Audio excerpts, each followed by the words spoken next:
Hello, hello, hello, good people. Hello, good people. I am Dr. Hollie Kelly, and this is Dr. Kelly's Perspective for Tuesday, the 10th of April. Okay, so I've entitled this perspective, The Big C. So before I give my C away, anybody know what the big C is? You know what I consider one of the largest. I have 5 C's when it comes to leadership. This is the big C. Hey, Deb, good evening.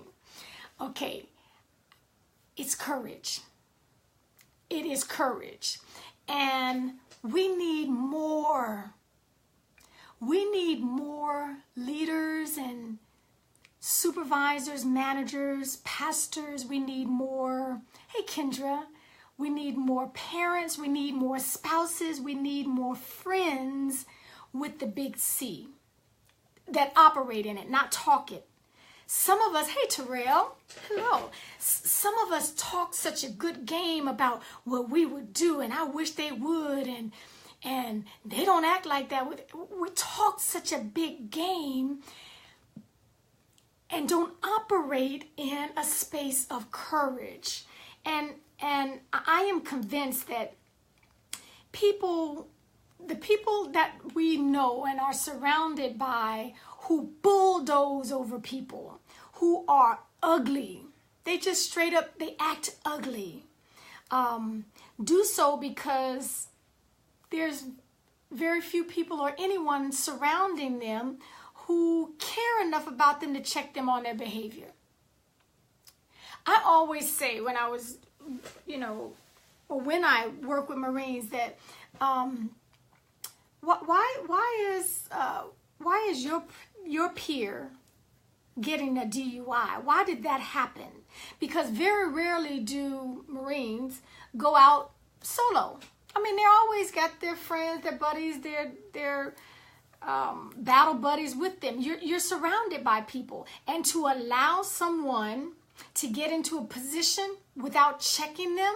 Everybody's responsible for their own behavior. I get that. But typically, when something goes down and is bad, you're not by yourself. Where was everyone else? Where were your friends? Where were your colleagues? Where were your peer group when you were out acting a complete nut, and now you're about to ruin a career? You're about to ruin a marriage. You're about to ruin a relationship. I am convinced that, hello Tamika and Tanya, I am convinced that people act badly, like a nutcase, so often, too often, because they don't realize the impact that their behavior has on others. I really believe that. And it's encouraged. It's strengthened when all around us allow it to happen. No one says, hey, come here, let me talk to you. Have you lost your mind? What are you out there doing? We don't do that. And I think it is a lack of courage in the workplace. We have bullies. There's one person on an entire team that, don't say anything, girl, don't you say anything. They are going to go off. He's going to lose his mind. He may cuss you out. One person and has an entire team walking in fear. One person in a family. I mean, in a large extended family, and nobody messes with them. Girl, don't even try it. You're going to ruin your whole Christmas dinner messing around with them. You're going to mess up the whole family reunion. Just leave them alone. And everybody tiptoes around piss poor behavior.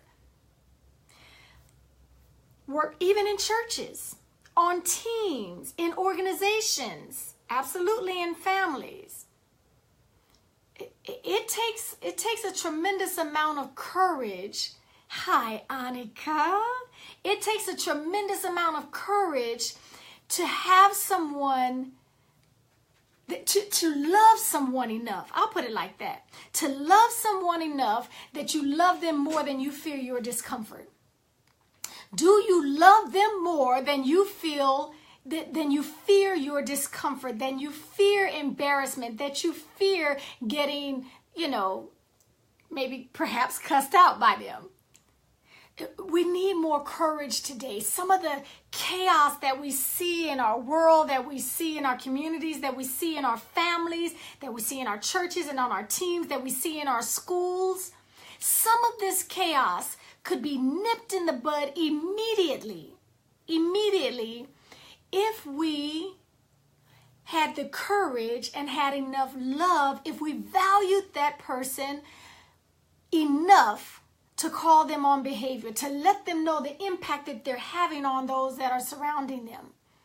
So I'm just encouraging you, if you have been given the privilege to be in any position of leadership, any position of authority, any position of influence within your teams, as a parent, as a spouse. We have some spouses who are just bullies and mean, and no one says anything to them. Okay, so we have to have more of the courage. I can promise you this, that if we bypass the little things without checking it. Hey, Donita, the little things. You got a 4-year-old nephew, a 4-year-old son, grandson telling you to shut up. We bypass that and, oh, he's just a little tired. Little Johnny's just a little tired. He just gets like that when he's tired. Oh, he's tired. He don't mean that. He just play because he going to be hugging up on me in 2 minutes. If we allow that, bypass that, excuse that, minimize that, that's elementary. There's no way in this world that you're going to have the courage muscles to address when someone on your team is stealing or cheating or lying or abusing clients. You will not have developed the courage muscles because you bypass the little things. Okay, so again, if you have been given the privilege to lead, stop maneuvering and operating. All right, all right, Kendra.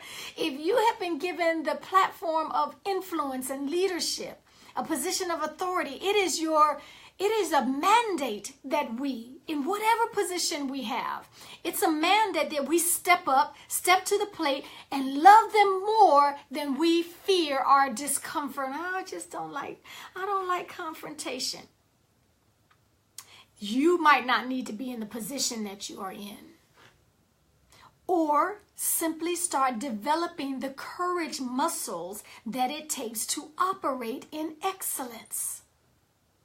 Okay, leadership is not for the weak. If you just wanted a title or a bigger paycheck or the name plate on the door, or you wanted the parking spot, you probably need to do something else, because leadership requires courage. Leadership requires that you love and value them more and have the courage to do what is necessary in their lives, more than you fear your discomfort or your embarrassment. Okay, that is it for me this morning. It is a challenge for you to take on. When you see bad behavior, don't excuse it. Every time you excuse it, ignore it, remain silent about it, you've just set a new standard. And it is not a high one. Okay, until next time, take real good care of yourselves.